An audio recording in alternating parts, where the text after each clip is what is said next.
Hello and welcome to It Takes a Village. My name is Tuesdaé Knight and I'm the president and CEO of Sage San Antonio for Growth on the East Side. It Takes a Village is an intimate discussion where we're talking with prominent community leaders and members and people who are doing just great things in our community here on the east side of San Antonio. Our goal is to elevate discussions on current topics and events to keep our community informed. So today's guest is Gardopia Gardens founder and CEO, Stephen Lucke. Stephen has been an active community leader in providing programs and services to educational, commercial, and residential communities by providing tools, materials, and best practices to ensure their sustainability. Stephen Lucke founded Gardopia Gardens in 2015, bringing to the East Side a vision to grow healthy communities through garden-based learning and all those things that I kill plants on. We're going to hear from Stephen about how not to do that, I'm sure, and I hope. But Stephen is a native San Antonian. During his undergraduate degree years, he became enamored with health and wellness, first starting a student and employee wellness program and then a community garden on his college campus. He also holds a Master of Arts in Nutrition from the University of the Incarnate Word and a Bachelor's of Science in Biochemistry, also from the University of the Incarnate Word. Stephen earned his Organic Farmer certification in the spring of 2019 and is currently a NASA Community College Aerospace Scholar. Stephen, you've got a great background, and I know I didn't even scratch the surface. There's so much more that we're going to talk about. But first and foremost, thank you so much for being here with us today. Heck yeah, happy to be able to work with community members just like you and Sage to collaborate and expand each other's mission. Awesome. Well, thank you so much. We're excited to hear from you. And I got to tell you, one of the things that I love so much about working on the East Side is that we get to partner with people like you.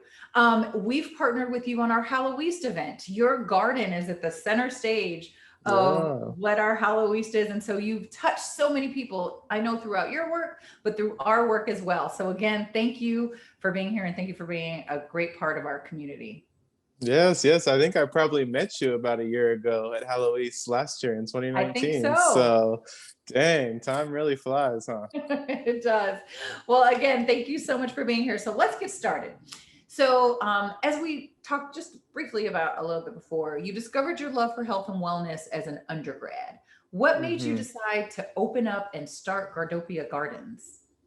That's a great question. When you go to college, you don't necessarily know what you want to study, or at least I didn't. You have ideas of things that you're interested in, but you're not necessarily like, I want to do this and this is what I want to be. That wasn't my path. And so I was interested in health and wellness and interested in being a physician, actually. And I was going down that path, studying biology, studying biochemistry, took the MCAT, and my scores weren't so good. And I applied to some really good schools that I probably shouldn't have applied to. So when that happened and I didn't get in, I was like, well, what can I do with this degree, right? You have this path that you're going down towards. And so you sort of have to pivot and look at other opportunities. So through prayer and meditation during the winter of 2011 to 2012, I saw a quote actually by Hippocrates, the founder of Western medicine, that says, let food be thy medicine and medicine be thy food. So I'm like, well, if the founder of Western medicine is telling us that food is medicine, then why are we not following that path? And so I can still achieve my goals, but maybe just in a different way. And that way was through nutrition and healthy lifestyles.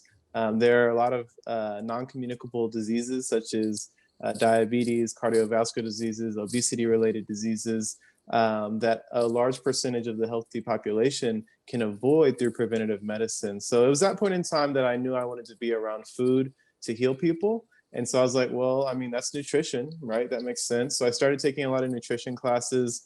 And at the same point in time, I became aware of the obesity epidemic and how it was impacting our communities of Black and Brown the most in the southern states of Texas, Louisiana, Alabama, Mississippi, Florida, and then even into Mexico. Mexico and the United States, are sort of number one and number two in these unhealthy body compositions. But then I thought, well, the best nutritionists would actually grow their food, because you hear about all of the chemicals through big agriculture that are used and actually could affect us. You could be eating all the fruits and vegetables, but if all the fruits and vegetables are coated in fertilizers, then 30 years down the road, you've bioaccumulated these chemicals that give you cancer, right? So we need to grow fresh organic food to heal the people and the planet. And that's really what got me down this rabbit hole. Well, okay, so I know I have so many questions in my head already for you, but I just want to touch on one thing you just mentioned. You mentioned about diabetes and health concerns. We're in the middle of a pandemic, and that's Yeah. one of the things that people are talking about. Talk to me a little bit about how you have found that healthy eating helps. Yeah, well, you're right. We are. Before the pandemic, we were in an epidemic, but I guess if it has an E on it, it's not as scary. But many people, cardiovascular disease is still the number one killer of Americans. 300,000 plus Americans die a year from cardiovascular related diseases. But it's a slow death, right? So it's not something that immediately hits you like, I can't breathe. It's a situation of over time, we're accumulating things internally that we necessarily can't see. And it's not till it's too long down the road that it's difficult to relearn healthy lifestyle habits. But, by eating plant-based diets where people are eating lots of fruits and vegetables, I'm not saying cut out meat, but I'm saying maybe decrease your meat, decrease your processed meats, and maybe raise a couple of chickens while you're at it, right? You can burn some calories trying to capture the Try to chickens. chase them. Yeah, it's a great source of protein on a daily basis because they're laying eggs. But the standard American diet, which is very sad, and that's the acronym for it, is essentially composed of processed foods. So we're talking about processed grains enriched with lots of sugars, lots of preservatives and salts, saturated fat, transsaturated fat. When you couple that with our lack of activity, where it wasn't very long ago that everybody was involved in an agrarian lifestyle, right? Everybody was outside in some form or fashion. We didn't have cars the way that we did, so people were walking much more distances. And we didn't have 20 million screens. I have a screen in front of me. I had 3 screens. Like, it's crazy, right? So we've become sedentary, where we have office jobs coupled with a bad diet, and it's a recipe for disaster that we're experiencing even to this moment. And so failed to mention that we're having coffee in our discussion. However, I am drinking water, and I There don't we know if go. I did that because of Yes, talking with someone that's talking about nutrition, or if I I knew I should love it. drink coffee. So There we cheers to go. you, my friend. Cheers. I have some tea also, Even definitely. better, even better. So, okay, again, I'm not trying to harp on this pandemic, but No, no, this is it's where important. we are. Exactly. And so, epidemic, now pandemic, and it put a national spotlight really on the disparities of communities of color, right? I Mhm. think your garden is the only one on the east side. Is that right? No, no, there's actually quite a few on the Good east to side. hear. And contrary, the east side at one point in time had the most gardens per district for the city. Um, but like all community gardens, no matter what part of the city you're in, sustainability is an issue. So that's something that we have been able to successfully do, is incorporate the community into the garden as much as possible. I think that's really something that maybe makes us a little different. But we have so much support from organizations like Sage and Green Space Alliances and down the line.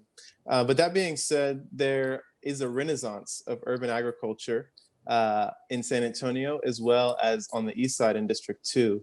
And I say that because since Gardopia has been on the east side, I started the first garden with Incarnate Word at Ella Austin in 2013, I want to say. But since that point in time, we now have 2 urban farms that are coming to the district right down the street, one on Commerce and Garcia Street farm with Saha and the Alamo College's Ecocentro. And then there's also a garden behind Wheatley at YMLA, which will be ran with Commissioner Calvert and Texas A&M AgriLife. So that's 10 acres and 5 acres, 15. We have about a half-acre micro farm in our space. And then there's a few other gardens throughout the district as well. Within San Antonio, we had peaked at about 50 community gardens. 50. Wow. About 50, yeah, there were at one point in time. And That was probably, I want to say, like between 2012 and 2015. But then that point in time, some have fallen off. But now with the Green Space Alliances, which is the community garden network sort of alliance, they have a new CEO, they have some new staff. So they're really helping create that ecosystem again. And we are in partnership with them. And what we also really focus on is educational school gardens. So that's really where we want to continue to assist, because if we're going to change these lifestyle habits, it starts at zero. It starts at 1, 2, 3, 5. So we are working with schools, community centers, churches to integrate garden-based learning into their academic curriculum so that it complies with the state standards, and it also helps enrich their learning experience. Well, and I think that's a great plan because, I think if I would have started loving Brussels sprouts early on, I probably would have Yes. such a hard time now. But There you I love that go. you're doing that. So, with your garden and your programming, again, back to this year and prior years, food insecurity has been an issue in communities of color. What type of programming do you have to help combat that?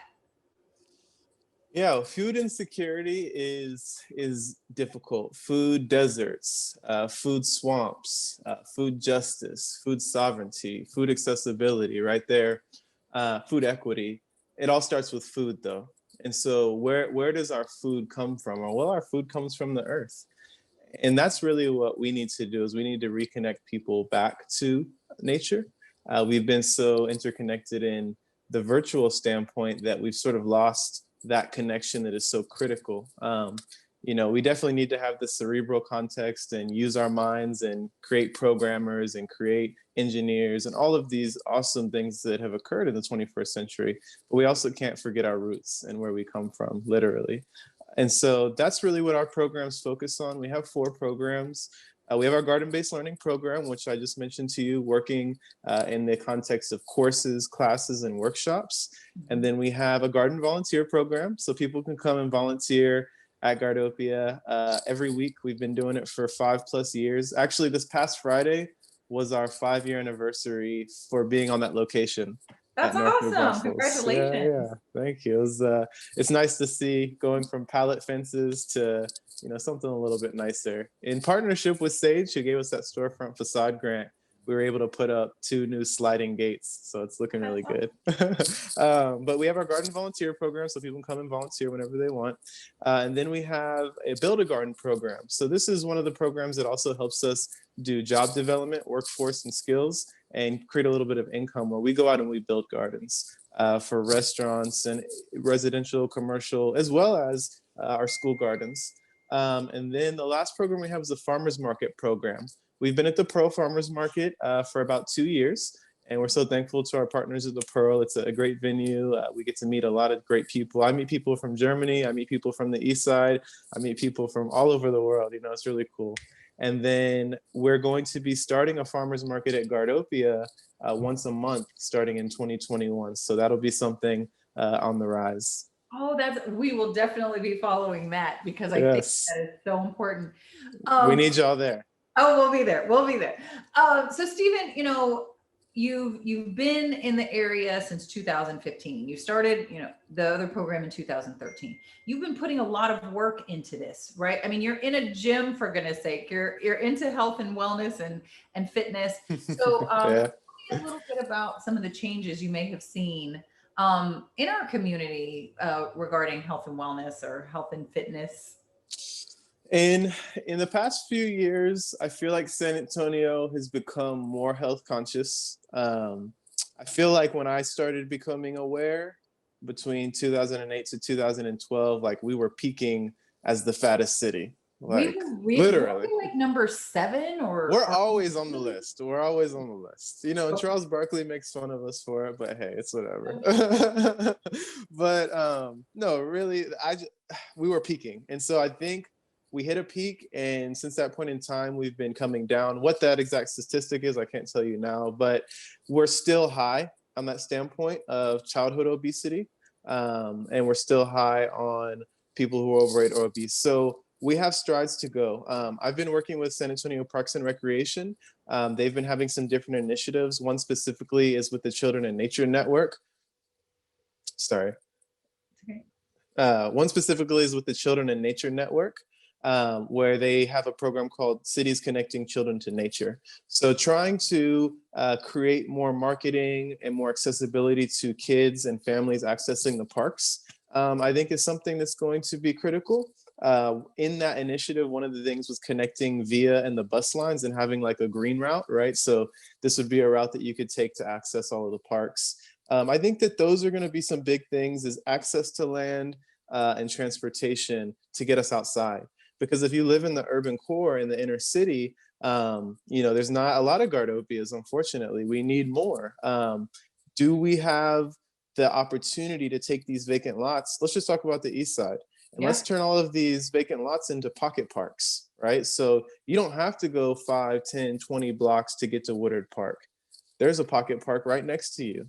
And we know, issues. I just read an article today, that a young man was shot and killed walking his dog. So not on the east side, but in San Antonio in general, So we need to, lively up these spaces. It's placemaking. And so we're in a development period.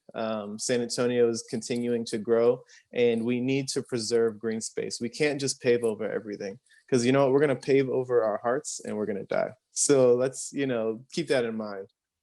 I am totally in agreement with you. And so, again, with there not being a lot of parks, there's not a lot of access, right? That's been a consistent issue that we've talked about with a lot of people, access to not only land, but capital and all these other things. But, gardening and your gardens really do help with so many other things that have nothing to do with what you think they're in. So it's also not only your health and wellness, but it's your family life, it's your mental health, isn't it? All of that? Yes. Actually, when you look at the social, economical, environmental impacts of community gardens, it could be argued that the social impact is actually the most important, or the thing that is impacted the most. Because getting communities together, again, in this 21st century of digital, you don't have to leave your house to talk to somebody, right? So you could order your groceries, talk, like you can do everything from your phone now. And so getting people out and connecting with each other in addition to nature. You talked about the mental health. There's something called horticultural therapy, or socio-horticulture, which talks about the benefits of nature to our mindset. Just having green in front of you or a picture of nature can reduce your stress levels. And then air, fresh air, right? We talk about just breathing. Most of us don't even breathe deep, right? We're just in our chest developing a lot of stress. But going outside and just some deep breathing, relaxing, listening to nature and its essence is difficult to measure, but is definitely beneficial to us. And we are nature. We are natural. Humans come from nature, and we need to continue creating cities and spaces, especially when we're talking about continued development. How do we green this development? I think that San Antonio is in a special opportunity because we're a bigger city, and in terms not only of population, but in terms of land. I went to Vancouver last summer, and half of their downtown was a park, Stanley Park. So when I saw them, I'm like, can't we just have half of downtown be a park? And if we think instead of every 10 years, let's think in decades, or I'm sorry, let's think in centuries, right? What is San Antonio going to look like in 2100? If we start planting those trees and we start creating those environments now, that forest will be here, before the end of the century. Absolutely, 100%. And if you have not been to Vancouver, you need to go, because that garden. Yes. Yeah, it's beautiful. It is. I'm glad you said that, because I think that, us being the 7th largest city and having 1.5 million people, I think people forget about the nature aspect of it, right? Because here in Texas, it's 1 billion degrees in the summer. So that's a deterrent for people wanting to get out, right? So let's talk about summer, because I know I'm wearing a sweater and it's winter now, but it is going to be summer. So do you have any suggestions for people on, how to maybe start a garden, or to start trying to get to where we need to be? Sure. Well, I would not start it in the summer in Texas, but I would start in the spring. Okay. on a Tuesday. Just kidding. Okay. I, Um, so we're gonna start in the spring of like February-ish is when you want to start prepping. And that's gonna allow you to have a month to start your seeds. You'll start your seedlings indoors or in a little seed starting tray, and then you'll be able to get them into the ground. Now, not everybody has a backyard or an area to plant directly into the ground, so that's not a problem. You can also plant in pots, so you can get different containers. You can use plastic jugs, you can reuse stuff, you can buy new stuff, whatever you prefer, and you can grow a lot of food that way. As far as diet goes, and things are going to be easy to grow and beneficial to your health immediately, are going to be leafy greens and herbs. So leafy greens, even right now in the winter, through early March, you can grow spinach, kale, cilantro, arugula. Trying to think what else. Different types of lettuces. You can do broccoli. You can do cauliflower, cabbage, collards. There's just so many things you can do right now in the winter. And then leading into the spring, you're going to transition into more of the warm weather crops like basil, tomatoes, eggplants, peppers, things that are going to be more flesh bearing. And so we have a YouTube channel they can follow us on, Gardopia Gardens, and we have an Organic Gardening 101 video series. And so within that would be a great way to get started. And then again, come to Gardopia, we can get you started. We have seeds, we have soil, we have what you need. And, we're trying to get everybody in the city to grow a little bit of their food. So I don't expect you to grow 100% of your food. You're the CEO and president of Sage, right? Like that's not possible. I'm horrible at it. So let's start. But you can start small with Okay. some herbs, with some leafy greens, and then you grow your confidence because everybody can grow plants. It's a science. So it can be possible if you follow the steps. Yes, you Okay. can. Watering is an issue. Some people water too much, some people water too little. When the plants are in the ground, it's easier to gauge the water because you have the living organism of the planet that helps you regulate that plant's atmosphere. Versus when you put it into a pot, you're sort of separating it from the mom. And so you're going to have to take care of that baby a little bit more. But that Okay. being said, there's pots that have a self-irrigated planter at the bottom, and that will help you a little bit, not overwater, because anytime there was too much water, the water will come out of the pot. Where if your plant is in too much water all the time, it's going to get something called root rot because it's going to be in an anaerobic environment. Fertilizing, people are like, my plant's not growing. I'd say, did you feed your plant? Do you like to eat? I like to eat, and your plant likes to eat. So you have to fertilize, you have to add compost pretty often.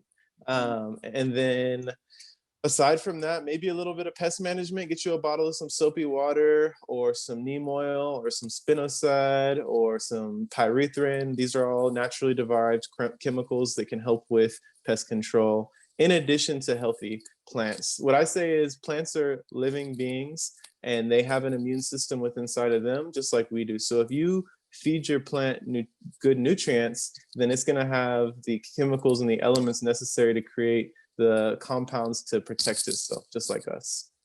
Wow. Okay. So you just really spoke to my heart because, again, I know none of this. And every time, I think I honestly was born with a black thumb. I mean, well, figuratively and literally. Right. I mean, I've tried so many times and I know that I'm not the only one. So I'm sure there's somebody watching this that is like, Tuesdaé, I'm with. But Yes. you have classes and workshops and Mm-hmm.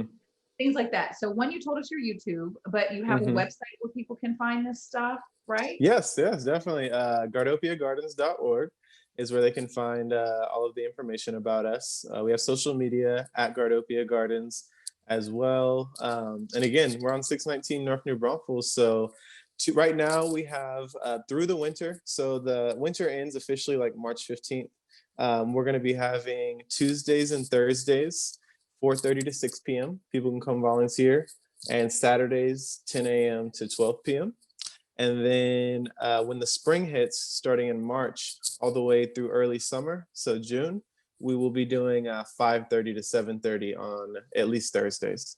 Oh, that's great. So people can come in and get all that information and figure out how not to kill their plants. That's what I'm definitely going to be by for. But for your other people who may have a little better shot at not killing a plant, like I do, where do you see the future of Gardopia taking you? Do you see it that everybody has a small garden? You said you wanted everybody to grow something. Where do you see it going from here? Because this is Hmm. important. Yes, yes. Well, there's the micro and sort of the macro. On a micro level, Gardopia is right there on that commercial corridor. We're going to be opening a kitchen and a nursery on that site. We've been building it up over time. We were able to build something called the Meme Lab, which is the microgreen eatery and mushroom education laboratory, where we will be growing nutrient dense food, providing educational workshops on how to do it. And that was our address to COVID-19. We couldn't just drop everything and just not operate. Like, we had to continue our mission, but how did we continue our mission with COVID-19 in mind? And our thought was people need food and they need it fast. So how do we get them nutrient dense food fast? Well, chickens provide eggs almost daily, and then you can also eat your chicken eventually. Mushrooms can grow in 3 weeks, and microgreens can grow in 1 week. So we're providing immediate food security to people moving forward in the future. And we'll be having that on display at Gardopia in the Meme Lab, which is a 40-foot shipping container. So we have a 15-foot growing room, and then we have a 10-foot kitchen. So we'll be putting that to use quite often starting in the next year. And hopefully that will be able to create jobs for people. And then we're also going to be starting a nursery. So the nursery there's not a nursery downtown that does like fruits and veggies like we do within a pretty big radius until you probably get to Home Depot on Fair, or if you go up to Alamo Heights Austin Highway at Lowe's. So we're going to hopefully address that issue of the nursery desert in the region, where we'll be able to have lots of transplants and seedlings that are grown on site organically. And again, we're talking about creating financial sustainability as well as the impact that we're trying to have to the community and the environment. So those are in the near future. And then looking long term, we're really going to try to increase our presence in the educational institutions. We already work with SAISD, we worked with Alamo Heights ISD, we worked with Alamo Colleges, Incarnate Word. So we want to continue that expansion where garden-based learning is commonplace throughout the Alamo City. But starting right in the heart of San Antonio with SAISD, we're going to be starting a project with Young Women's Leadership Academy Primary, where kinder, first, and second is going to get a garden-based learning class every week through the spring semester. And we're hoping that we can expand that so that we can follow them maybe all the way through 12th grade through YWLA. And so we're looking at these long-term impacts of academic performance, health outcomes, and mental health and social emotional learning. Okay, that's a lot. And when I think people think about a garden, they don't think about all of those additional impacts, right? Financial security, health. I mean, you talked about so many things. So how can somebody get involved with Gardopia if they're interested in any of that? I mean, I know you said the website but what if they have a school that they're Sure, interested sure. in? Can they contact you directly? Yeah, they can definitely contact us directly. One thing I found out with the educational system is there's not a ton of funding, right? We know that Texas doesn't fund their public schools that well. So we really need to create a coalition of educators that say, we believe in this, we know it works, and then we're tracking it over time. So we definitely want to work with more schools, whether it's just doing a virtual class. So maybe they come to Gardopia for a field trip. Those are basic ways for us to get together. And then people maybe who have gardening skills, who want to go out and help us work in these community gardens, these school gardens. And then last but not least, if people have property or people want to garden in their backyard, we're always happy to help them develop that into edible landscaping so that they can grow a little bit of their own food. That is so ridiculously cool. I'm going to try it. I'm going to get rid of this stigma that I have given Yes, myself yes, it of starts killing right things here. I've You ever done. got it. We have someone on staff that she's amazing, and Oh every yeah. time we're on a Zoom call, which is the way that we talk to people now, got Hmm. these beautiful plants, and I haven't been I able to. know. I feel bad that I don't right now, but it's all good. Hey, all of that behind you is uh, just as important. yes, Um, yes. So, okay, Stephen, I've talked to you, we've met before. Um, I've heard of you, I've watched your YouTube, I've seen you around and the impact on what you're doing. You seem to be like an eternal optimist. You've got such a great attitude and you're just always so upbeat and just so welcoming. Uh, you've got a lot on your shoulders. Mhm. How are you able to manage to stay so positive, especially with all the things that we've mentioned that are issues, and then all the things that you have on your plate? Well, first and foremost, I think you have to have a strong team around you. You can't take off any venture without having support. And so I have to thank, my board of directors at Gardopia. I have to thank my friends, who I talk to, on a daily or weekly basis. I have to thank my family, who supports me as well, because without all of that support system, none of this would be possible. There's many times that I could have failed, and but I had that support to help lift me up. Beyond that, it I think comes down to a belief and a mission, and not working for money, because I don't believe money is real. I think money is a representation of something greater. Um, and so, following your passion, I think, is more important than following money, because I think if you follow your passion long enough, hey, maybe money will show up, but you'll always be happy every day in what you do. So that's something that's grounded me, where it doesn't feel like I'm going to work. I'm going to the garden. I'm going to build a garden. I'm going to talk to people about building more gardens. So that's really something that's just been a blessing. And connecting to nature, I have to say that there are health benefits of being outside in nature. I don't make it to the gym as much as I should. During COVID, I tried to build one at my house, so I still don't use it enough.